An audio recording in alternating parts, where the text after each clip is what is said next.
Good morning. এখন বাজছে 9:30। আজকে 9:30 থেকে ব্লগ শুরু করছি। এই নিচে থেকে উপরে এলাম, হাঁপিয়ে গেলাম। রাইমাকে কোলে নিয়ে এলাম তো। এখন 9:30 বাজছে। রাইমাকে নিয়ে একটু ছাদে যাই। রাইমা একটু রোদে থাকুক, তারপরে 5 মিনিট থাকুক, তারপরে এসে খাওয়াবো। এই 11:30 বাজছে। রাইমা ঘুম থেকে উঠলো। ঘুম থেকে উঠে ওর হেলমেটটা নিয়ে এলো। এখানে দুটো হেলমেট ছিল, এখান থেকে একটা হেলমেট নিয়ে এলো। নিয়ে এসে হেলমেট নিয়ে খেলা শুরু হয়েছে। তুমি পরবে? হেলমেটটা পরবে? পরবে? দাঁড়াও, পরিয়ে দেবো দাঁড়াও। রাইমাকে স্নান করে দিয়েছি, ছাদ থেকে ঘুরে এলাম। এখন এখানে রোদে বসে আছে। মা, হ্যাঁ মা, হ্যাঁ মা, বলো বলো বলো বাবা। আরে বাবা, এই যে ওর ভাত রেডি করলাম। এই ভাত ও খাবে না, ও শুকনো ভাত খাবে। শুকনো ভাত খাচ্ছে এখনো।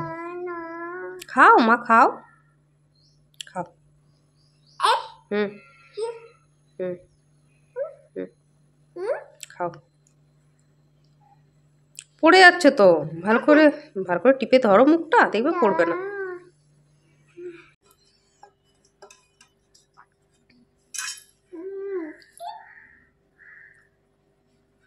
হয়ে গেছে, ভাত খাওয়া হয়েছে। বাপরে মেখেছে। ঠিক আছে ঠিক আছে, চলো হাত ধোবে, চলো। হ্যাঁ চলো। আচ্ছা হাত ধোবে না, তাহলে খাও। ব্যাস তাহলে খাও।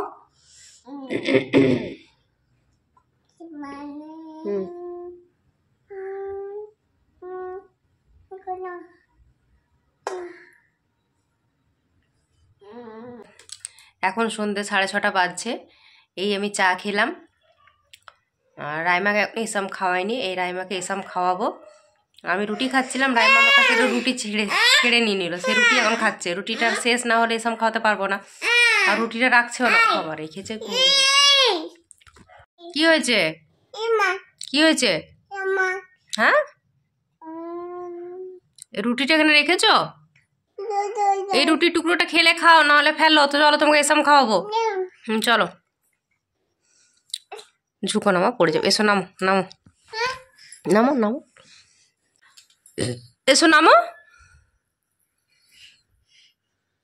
নামো না। ব্যাস,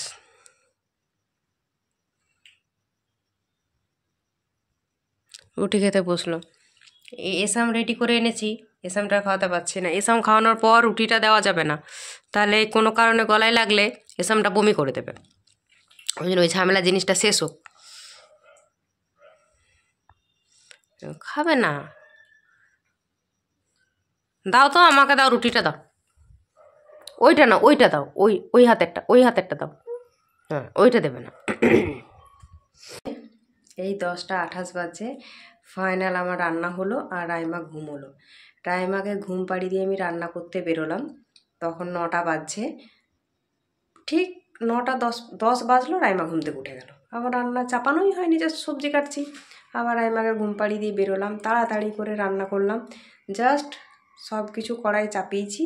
এবার একটা ডিমের ঝোল করেছিলাম, ডিমের ঝোলটা জাস্ট কষে চাপিয়েছি। রাইমা আবার উঠে গেল। আবার এখন চুপ করাতে, আবার এখন গেলাম, ঘুম পাড়ালাম, ঘুম পাড়িয়ে এলাম, তাহলে ডিমের ঝোল হয়ে গেছে। মানে রান্নাবান্না কমপ্লিট। রাইমা উঠলো, আর চাপ নেই। অভিষেক এখনও ঢুকেনি, ঢুকবে। অভিষেক ঢুকবে আর খেয়ে নেবো। আজকে ব্লগ এখান পর্যন্ত রাখছি। যদি কিছু ভালো লেগে থাকে অবশ্যই লাইক কমেন্ট শেয়ার করবেন, আর সাবস্ক্রাইব করে দেবেন। Good night.